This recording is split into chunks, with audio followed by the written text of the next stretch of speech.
Trouver dans la nature des initiateurs de feu ou des substances similaires à l'amadou est parfois délicat.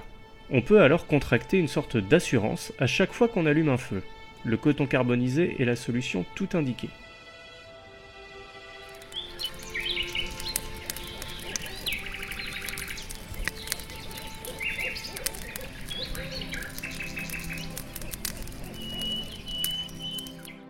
L'objectif de cette méthode est de créer une substance hautement carbonée qui va s'embraser à la moindre étincelle. Mais pour cela, il nous faut quelques ingrédients et un premier feu afin de pouvoir en allumer des dizaines d'autres. Le matériel nécessaire est extrêmement réduit. Il suffit de trouver des boîtes métalliques se fermant hermétiquement, ainsi qu'un vieux tissu 100% coton. Le 100% coton est capital. Il vous faut des fibres végétales et non de la viscose, de l'élastane ou du nylon qui risquerait de fondre. Un vieux t-shirt réglementaire fera parfaitement l'affaire. Vérifiez qu'il soit bien marqué 100% coton sur l'étiquette, sinon vous risquez de rater l'ensemble de votre fournée. Désormais, pas de regret pour ce vieux t-shirt, il va falloir le découper en lanières ou en bandes qui iront se ranger dans les boîtes en métal. Les morceaux de tissu peuvent être plus ou moins gros, ce n'est pas un problème de les plier soigneusement pour les ranger à l'intérieur des boîtes. Il faut aussi noter que le tissu n'est pas obligatoire. En effet, théoriquement, toute matière carbonée, qu'elle soit végétale ou animale, pourrait être carbonisée pour obtenir le même résultat. Dans la pratique, on remarque que ce sont surtout les végétaux et les champignons qui fonctionnent le mieux. J'ai choisi de compléter l'une des boîtes avec un champignon, le polypore du bouleau. Comme son nom l'indique, il pousse sur des arbres à l'écorce blanche qu'on appelle les bouleaux. Il est reconnaissable à sa face supérieure légèrement brune et au-dessous plutôt blanc, et il a de multiples usages, comme le fait de pouvoir préparer des pansements, déguiser des couteaux ou d'être un excellent vermifuge. On découpe donc la chair du polypore en petits morceaux et on le place dans la boîte. Il ne reste plus qu'à compléter la petite boîte avec les restes du tissu. L'objectif va désormais être de créer ce qu'on appelle une pyrolyse, c'est-à-dire une combustion incomplète dans laquelle on prive les combustibles d'oxygène.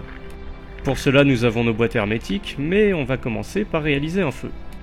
Petite astuce, dans certains états de décomposition, l'écorce de bouleau peut simplement être froissée et dilacérée pour constituer un excellent allume-feu. Elle doit paraître sèche et craquante au toucher et elle s'enflamme très facilement.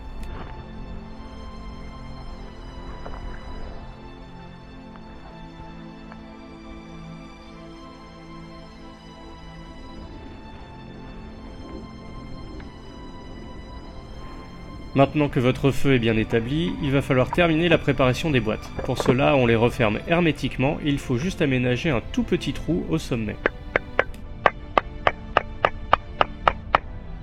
En procédant de la sorte, vous allez forcément abîmer la lame de votre couteau. Mais ne vous inquiétez pas, j'ai une dent contre celui-ci.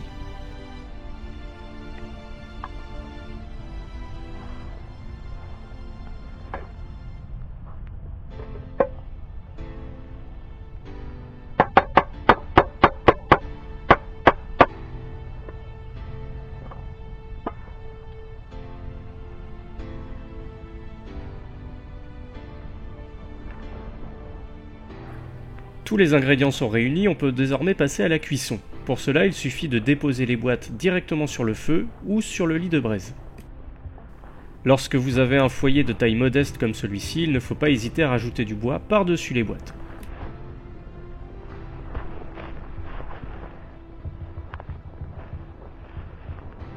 Les premières traces de pyrolyse vont être très facilement visibles.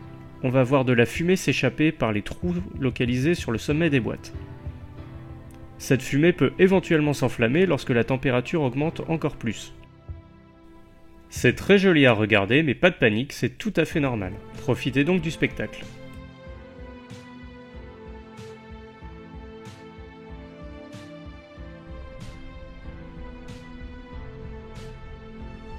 La combustion va se dérouler ainsi pendant quelques minutes jusqu'à ce qu'il n'y ait plus de fumée qui s'échappe des boîtes. Dans ce cas, on peut éventuellement les retourner et les laisser un petit peu mijoter.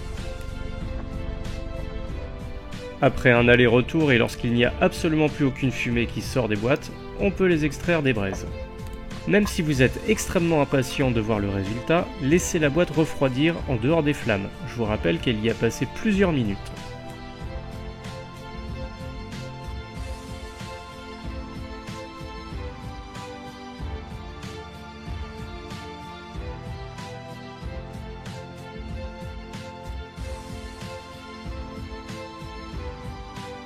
On doit obtenir une substance carbonisée. Elle sera entièrement noire, mais le tissu doit toujours être suffisamment souple. S'il est solide, s'il est craquant, c'est qu'il a été un petit peu trop cuit.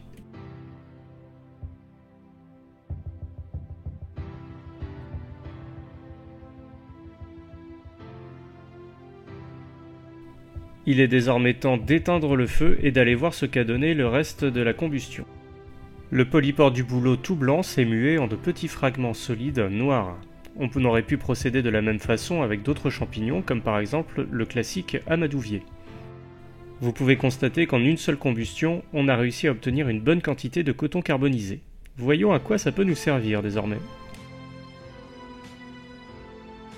Le briquet à silex est une méthode ancestrale pour allumer le feu. Il s'agit de frapper un morceau de métal ferreux contre l'arête aiguisée d'un silex. Les étincelles produites sont un peu faiblardes, ce qui rend le briquet à silex impropre à l'allumage de l'écorce de bouleau ou d'autres allumes-feu. Par contre, le coton carbonisé s'embrase très facilement.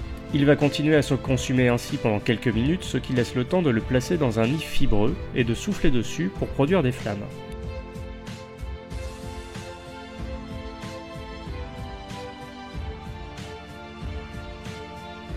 Si les matières carbonisées sont parfaites pour l'allumage au briquet à silex, il en va également de même pour le fire steel.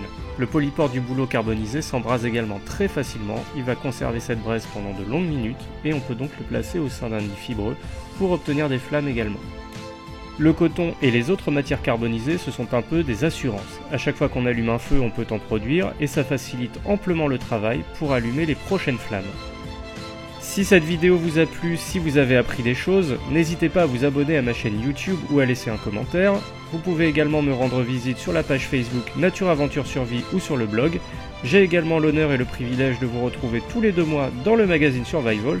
Et très bientôt, vous pourrez vous procurer le livre Nature Aventure Survie, guide pratique du bushcraft. D'ici là, bonne journée, bon bushcraft à tous.